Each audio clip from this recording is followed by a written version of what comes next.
வணக்கம். உத்தரகாண்ட் மாநிலத்தில் வெள்ளத்தில் சிக்கி தவிக்கும் புதுவை சுற்றுலா பயணிகளை மீட்க மத்திய இணையமைச்சர் நாராயணசாமி உத்தரகாண்ட் புறப்பட்டுச் சென்றார். முதல்வர் ரங்கசாமி உத்தரகாண்ட் முதல்வருக்கு கடிதம் அனுப்பியுள்ளார். உத்தரகாண்ட் மாநிலத்தில் புதுவையைச் சேர்ந்த 49 சுற்றுலா பயணிகள் வெள்ளத்தில் சிக்கி தவிக்கின்றனர். இது பற்றிய தகவல் அறிந்த மத்திய இணையமைச்சர் நாராயணசாமி அவர்களை மீட்பதற்காக டெல்லியிலிருந்து அவசரமாக உத்தரகாண்ட் புறப்பட்டுச் சென்றார். அங்கு அவர் உத்தரகாண்ட் மாநில தலைநகரமான டேராடூனை சென்றடைந்து உத்தரகாண்ட் மாநில முதலமைச்சர் விஜய் குரு பனாலை தொலைபேசியில் தொடர்பு கொண்டு சுற்றுலா பயணிகளை மீட்க உரிய நடவடிக்கை எடுக்கும்படி கேட்டுக் கொண்டார். அதுபோன்று முதல்வர் ரங்கசாமி உத்தரகாண்ட் மாநில முதலமைச்சருக்கு புதுவையைச் சேர்ந்த 49 சுற்றுலா பயணிகள் உணவு மற்றும் பணம் இல்லாமல் தவிப்பதாகவும் பலர் உடல்நிலை பாதிக்கப்பட்டுள்ளதாலும் அவர்களை விரைவாக மீட்க நடவடிக்கை எடுக்கும்படி கடிதம் எழுதியுள்ளார். மேலும் காரைக்காலைச் சேர்ந்த பேராசிரியர் குமரேசன் உத்தரகாண்டில் மாயமாகியுள்ளார்.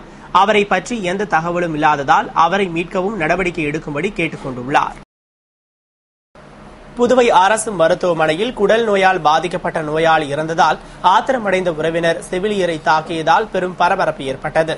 புதுவை அரசு மருத்துவமனையில் குடல் நோயால் பாதிக்கப்பட்ட சுரேஷ் அவசர சிகிச்சை பிரிவில் அனுமதிக்கப்பட்டு கடந்த 1 மாதமாக சிகிச்சை பெற்று வந்த நிலையில் சிகிச்சை பலனின்றி உயிருக்கு போராடிக் கொண்டிருந்தபோது சுரேஷை பார்க்க சென்ற அவரது உதவியாளர் சுரேஷின் உடல்நிலை மோசமாக உள்ளது என்றும் விரைந்து கவனிக்கும்படியும் செவிலியரிடம் கூறியதாக கூறப்படுகிறது.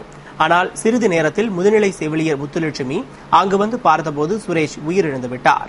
இதனால் அவர் ஆத்திரமடைந்து செவிலியரை தாக்கினார். மேலும் அவரது உறவினர்கள் தகராறு செய்தனர். இதனால் அங்கு பெரும் பதற்றம் ஏற்பட்டது. இந்நிலையில் அரசு ஊழியர்கள் அனைவரும் ஒன்று திரண்டு ஊழியர்களுக்கு பாதுகாப்பு கேட்டு கோஷமிட்டு தர்ணாவில் ஈடுபட்டனர். இதுகுறித்து தகவல் அறிந்த பெரியகடை போலீசார் விரைந்து வந்து விசாரணை நடத்தி வருகின்றனர். மேலும் பதற்றத்தை தணிக்க மருத்துவமனையில் போலீசார் குவிக்கப்பட்டுள்ளனர். வணிக வரி அலுவலகத்தை முற்றுகையிட முயன்ற இந்திய மாணவர் சங்கம் மற்றும் இந்திய ஜனநாயக வாலிபர் சங்கத்தினரை போலீசார் கைது செய்தனர். புதுவையில் உள்ள தனியார் மருத்துவக் கல்லூரிகளில் அரசுக்குரிய 50% இடஒதுக்கீட்டை வழங்க கோரியும் 50% இடஒதுக்கீடு வழங்காத கல்லூரிகளின் அங்கீகாரத்தை ரத்து செய்ய வலியுறுத்தியும் இந்திய மாணவர் சங்கம் மற்றும் இந்திய ஜனநாயக வாலிபர் சங்கத்தினர் வணிக வரித்துறை அலுவலகத்தை மாணவர் சங்க பிரதேச செயலாளர் ஆனந்த் தலைமையில் மற்றும் நிர்வாகிகள் முன்னிலையில் முற்றுகையிட்டனர்.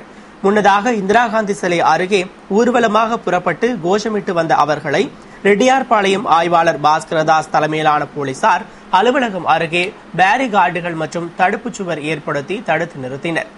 ஆனால் அதனையும் மீறி உள்ளே நுழைய முயன்றதால் போலீசாருக்கும் போராட்டக்காரர்களுக்கும் இடையே தள்ளுமுள்ளி ஏற்பட்டது. இதனால் போராட்டத்தில் ஈடுபட்ட 30க்கும் மேற்பட்டோரை போலீசார் கைது செய்தனர். திராவிட முன்னேற்றக் கழகம் சார்பில் தலைவர் கருணாநிதியின் பிறந்தநாளை முன்னிட்டு ஜேவிஆர் ஹாலில் நடைபெற்ற பரிசளிப்பு விழாவில் மாநில அமைப்பாளர் எம். ஏ. சுப்பிரமணியன் பரிசுகள் வழங்கி பாராட்டினார். புதுவை திராவிட முன்னேற்றக் கழகம் சார்பில் கட்சித் தலைவர் கலைஞர் கருணாநிதியின் பிறந்த நாளை முன்னிட்டு அரசு பள்ளிகளில் 10ஆம் வகுப்பு பொதுத் தேர்வில் அதிக மதிப்பெண்கள் பெற்ற மாணவர்களுக்கு பரிசளிப்பு விழா உருளையன்பேட்டை ஜேவிஆர் ஹாலில் மாணவரணி துணை அமைப்பாளர்கள் சந்தோஷ்குமார், கண்ணன், ராஜகோபால் ஆகியோர் முன்னிலையில் நடைபெற்றது. விழாவில் சிறப்பு விருந்தினராக மாநில அமைப்பாளர் எம். ஏ. சுப்பிரமணியன் பங்கேற்று அதிக மதிப்பெண்கள் பெற்ற 90 மாணவர்களுக்கு பரிசுகள் வழங்கி பேசுகையில், மாணவர்கள் அரசு பள்ளிகளில் படித்து அதிக மதிப்பெண்கள் எடுத்திருப்பது தனிச்சிறப்பு என்றார். எல்லா மனிதனுக்குள்ளும் அதிக திறமை புதைந்து கிடக்கிறது. ஆனால் விருப்பம், வாய்ப்பு, ஒழுக்கம், அர்ப்பணிப்பு குணங்கள் இல்லாததாலேயே அவர்களால் முன்னேற முடியவில்லை என்று பேசினார். விழாவில் அவைத்தலைவர் சுப்புராயன், துணை அவைத்தலைவர் சீதா வேதநாயகம், துணை அமைப்பாளர் எஸ். பி. சிவகுமார், பொருளாளர் அனிபால் கென்னடி, தலைமை செயற்குழு உறுப்பினர் திருநாவுக்கரசு, சட்டமன்ற உறுப்பினர் நந்தா சரவணன், முன்னாள் சட்டமன்ற உறுப்பினரும் முன்னாள் இளைஞரணி அமைப்பாளருமான சிவா, முன்னாள் நகரமன்ற துணைத் தலைவர் ஜான்குமார், தொகுதி செயலாளர் ஏம்பலம் செல்வம், கோமலா உள்ளிட்ட நிர்வாகிகள் பலர் கலந்து கொண்டனர். பல்வேறு கோரிக்கைகளை வலியுறுத்தி புதுவை அரசு ஊழியர் சங்கங்களின் சம்மேளனத்தினர் தலைமை தபால் நிலையம் எதிரில் பெருந்திரள் தர்ணா போராட்டத்தில் ஈடுபட்டனர். புதுவை அரசு ஊழியர் சங்கங்களின் சம்மேளனத்தினர் விலைவாசி உயர்வை கட்டுப்படுத்திட கடுமையான நடவடிக்கை எடுக்க வேண்டும், அனைத்து அரசு ஊழியர்களுக்கும் சமூக பாதுகாப்புள்ள ஓய்வூதியம் வழங்கிட வேண்டும், பஞ்சப்படியை ஊதியத்துடன் இணைத்திட வேண்டும், காலி பணியிடங்களை நிரப்பிட வேண்டும் உள்ளிட்ட பல்வேறு கோரிக்கைகளை வலியுறுத்தி தலைமை தபால் நிலையம் எதிரில் சம்மேளன தலைவர் ஆனந்தராசன் தலைமையில் பெருந்திரள் தர்ணா போராட்டத்தில் ஈடுபட்டனர். பொதுச் செயலாளர் புகழேந்தி துவக்க உரையாற்றிய போராட்டத்தில் துணைத் தலைவர்கள் ஜெயராமன், தமிழரசி, துணை பொதுச் செயலாளர்கள் பிரேமநாதன் உள்ளிட்ட நிர்வாகிகள் கண்டன உரையாற்றிட திரளான ஊழியர்கள் பங்கேற்று கோரிக்கைகளை வலியுறுத்தி கோஷமிட்டு ஆர்ப்பாட்டம் செய்தனர்.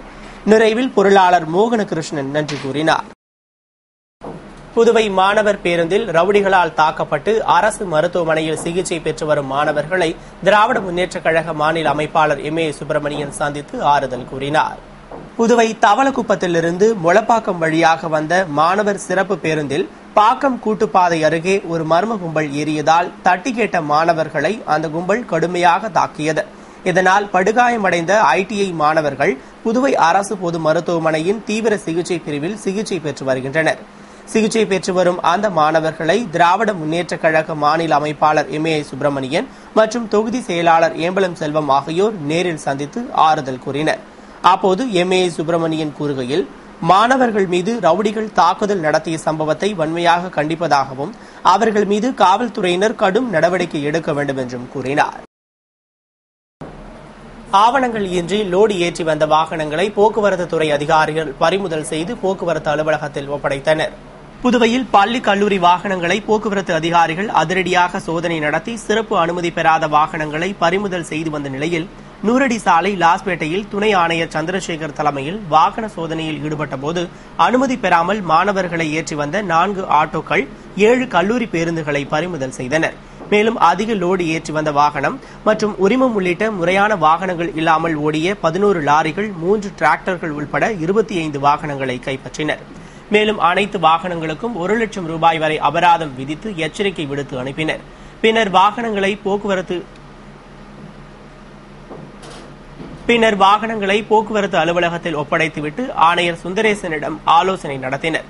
அப்போது தொடர்ச்சியாக தவறு செய்யும் வாகனங்களின் அங்கீகாரத்தை ரத்து செய்வதோடு ஓட்டுநர்களின் உரிமத்தையும் பறிமுதல் செய்வது குறித்து விவாதித்தனர். உத்தரகாண்ட் மாநிலத்தில் வெள்ளத்தால் பாதிக்கப்பட்ட மக்களின் மறுவாழ்விற்காக தாராளமாக நன்கொடை வழங்குமாறு நாட்டின் அனைத்து மக்களுக்கும் பிரதமர் மன்மோகன் சிங் வேண்டுகோள் விடுத்துள்ளார். உத்தரகாண்ட் மாநிலத்தில் வெள்ளத்தால் பாதிக்கப்பட்ட பகுதிகளில் மீட்பு மற்றும் நிவாரண பணிகளுக்காக பிரதமர் மன்மோகன் சிங் 1000 கோடி ரூபாய் நிவாரண நிதி உதவி அறிவித்துள்ள நிலையில் நாட்டு மக்களுக்கு அவர் விடுத்துள்ள வேண்டுகோள் அறிக்கையில், உத்தரகாண்ட் மாநில மக்களுக்கு தாங்கள் உயிர் வாழவும் தங்கள் வாழ்க்கையை மறுகட்டுமானம் செய்யவும் நமது உதவி தேவைப்படுவதாகவும் பாதிக்கப்பட்ட சக குடிமக்களுக்கு துணை நிற்குமாறு அனைத்து குடிமக்களையும் கேட்டுக் கொள்வதாக தெரிவித்துள்ளார். இந்த கடினமான தருணத்தில் அவர்களுக்கு உதவும் தேசிய முயற்சியில் தீவிர பங்கெடுத்துக் கொள்ளுமாறு வலியுறுத்தியுள்ள அவர், இதற்காக பிரதமரின் தேசிய நிவாரண நிதிக்கு தாராளமாக நன்கொடை வழங்குமாறு அனைத்து மக்களையும் வேண்டுவதாகவும் கூறியுள்ளார்.